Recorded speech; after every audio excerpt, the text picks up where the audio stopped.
Hey everyone, for those who don't know me, my name's Hermand. I'm the tennis coach working with Jess there. So yeah, I'm going to be giving a talk tonight, and the first thing that we notice when we get to Sports Plus is that everything that we do is related to time, as you can see here.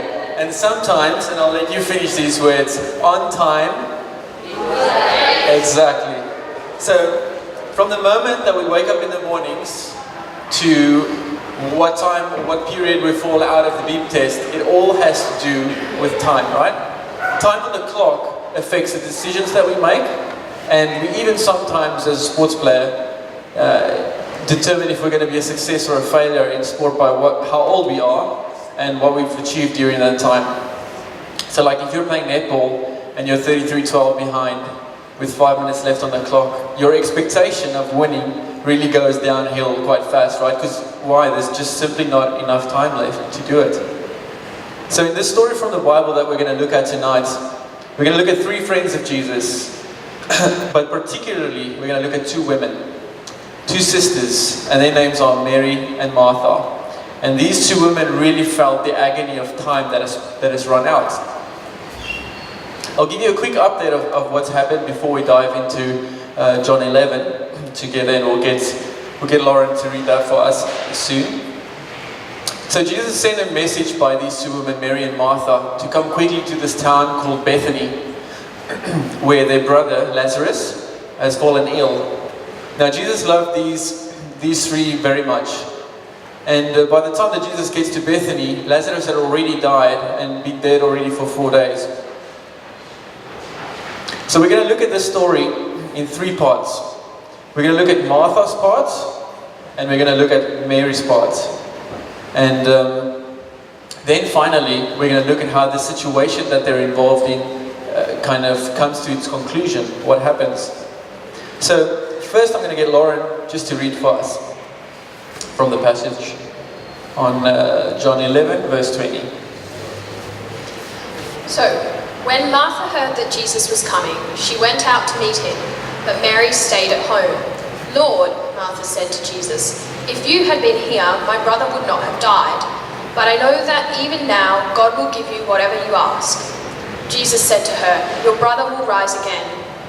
Martha answered, I know he will rise again in the resurrection at the last day. Jesus said to her, I am the resurrection and the life. The one who believes in me will live, even though they die. And whoever lives by believing in me will never die. Do you believe this? Yes, Lord, she replied.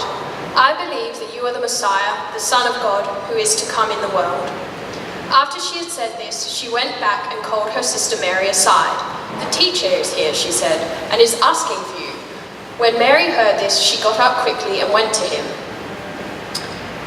Now from what you can see in this story here is that Martha and Mary, they're both extremely sad by the death of their brother. But it's interesting from what we read in this passage here, that these 2 individuals, they respond to the sadness of losing their brother quite differently. Their behavior simply differs. So Martha hears Jesus is close, and she gets up from where she was and she runs straight to Jesus and tries to ask him just to do something, right? But when we look at Mary, she just sits in the house. She's just absolutely devastated. She doesn't get up, she doesn't run to Jesus like her sister does. She's just so sad that she's unwilling or maybe unable to respond to this. So now a question that I bring to you is, in your game, if you're playing in a game, how do you respond when all seems lost in a match? Are you that person that tries in desperation just to do anything, just to try and change the result, even though deep down you really know it's too late? Or do you normally find yourself becoming so sad and just kind of feeling like there's no use in trying, it's too late, let's just give up? I think that sometimes I can relate to what Mary's feeling, and maybe you can too. So let's quickly look at Mary's part. So she's a sister who actually stayed at home, who was too sad to respond to what she was hearing. I'll get Gracie to read this for us. This next bit. When Mary reached the place where Jesus was and saw him, she fell at his feet and said, Lord, if you had been here, my brother would not have died. When Jesus saw her weeping, and the Jews who had come along with her also weeping, he was deeply moved in spirit and troubled. Where have you laid him? He asked. Come and see, Lord, they replied. Jesus wept. So what's interesting to me when we read this passage as well, is that even though these two sisters, Mary and Martha, respond differently to the sadness that they're experiencing, they both have the exact same question, or statement actually, to Jesus. They say, if you had been here, then Lazarus would not have died. They're essentially saying to Jesus, Jesus, you're too late. The game's over, the whistle's blown. Where were you? And how does Jesus respond from this statement by these two women? He answers them both differently. When Martha says that she believes that Lazarus will rise again, she refers to in the last days, or the last day actually. She says indirectly, one day I know that he'll rise. But Jesus says to her, I am the resurrection and the life. Jesus says, through me, dead bodies are resurrected now. What an outrageous claim that is, actually. But like we said, anyone can give outrageous claims, but can you back it up? That's the real question. So all this week we've kind of looked at I am statements that Jesus has been saying. And I want to give you a chance to kind of maybe just go through what was Monday nights. Is there anyone that's willing to kind of give a shot? What was Monday night's I am statement? Anyone want to have a shot? I am the bread of life. Exactly right. So that was Monday. So, and how about Tuesday? I am? Exactly. So tonight, we're going to look at Jesus' statement of I am the resurrection and the life. What does that mean? So Mary, the other sister, she comes to Jesus and she's nothing to say except, if you had been here, he would not have died. And Jesus looks at her, but he doesn't respond to her in the same way which he did with Martha. He sees her crying and he just asks her, where is Lazarus? And she tells him, and he just weeps with her. He doesn't use words with her, and I think it's because Jesus knows that in Mary's heart, words wouldn't mean anything to her in that moment of sadness. And I'm sure that we can relate to that and experience such emotional sadness that what anyone says, wouldn't really mean anything. I just want to not hear that sometimes, Just in the same way as Jesus responded differently to the needs of these two individual sisters, one thing that is evident to me is that Jesus understands us each as an individual person. He understands what we're going through, where there's hurt and where there's heartache in our lives. And just like he understood what Mary and Martha was going through, Jesus understands exactly what we're feeling. And the beautiful thing about Jesus is that he's a God that can empathize with our feelings. He really understands our feelings because he actually walked on earth, experienced every single emotion and feelings that we're feeling. So he's not some distant figure, he actually walked the walk with us. And he gives us his word, which is also another name for the Bible. You all got one of these. And he gives this to all of us, all people actually, whether it's stories and the instructions hearing. And he gives this to us because he loves us. And also he gives his word to all of us, regardless of how old we are, what year you're in, or what your family background is, or your experience in life. But he also comforts all of us individually, as individuals as we are here. Just like he did with Mary and Martha. So Lauren, I'll get you to read the last piece of passage for us, which is verse 38.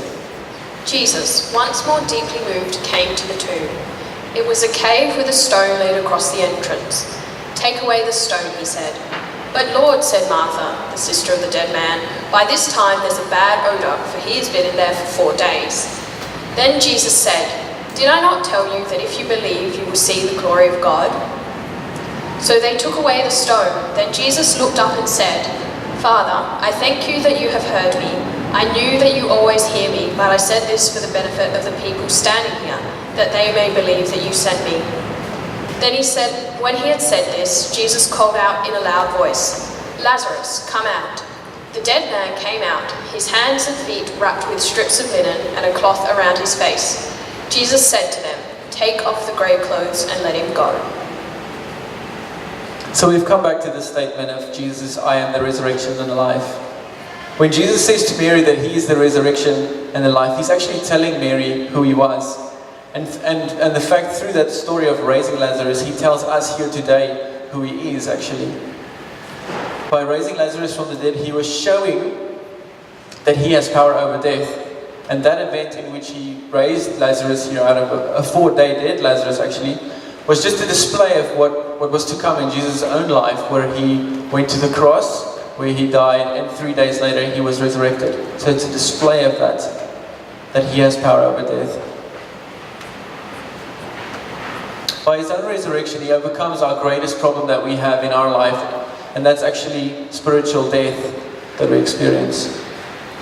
And he would not just overcome death for Lazarus, but he overcomes death death himself for everyone who believes and lives in him. Everything that he was talking about when he made those claims, "I am the resurrection and the life," came to fruition. He made the claim and he backed it up as well. So Paul, one of the other great teachers in the Bible, he writes in this book of Ephesians to believers, people who already believe and live in Jesus like he tells us. And he says, "As for you, you were dead in your transgressions and sins in which you used to live. But because of his great love for us, God, who is rich in mercy, made us alive with Christ. Even when we were dead in transgressions, it is by grace we have been saved. And God raised us up with Christ, and seated us with him in the heavenly realms in Christ Jesus." All that he requires from us really is to believe in him, to believe who he tells us he is, and to live in him, meaning to follow him for who he shows us he is as well.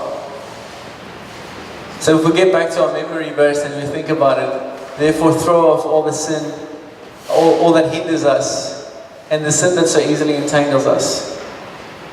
It all relates back to Jesus.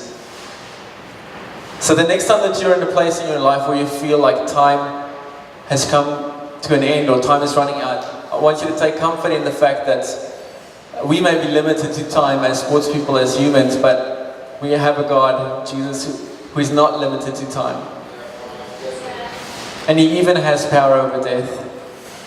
And when you're feeling down and out, just remember these two women, Mary and Martha, and understand like how Jesus knew about their pain and what they were experiencing.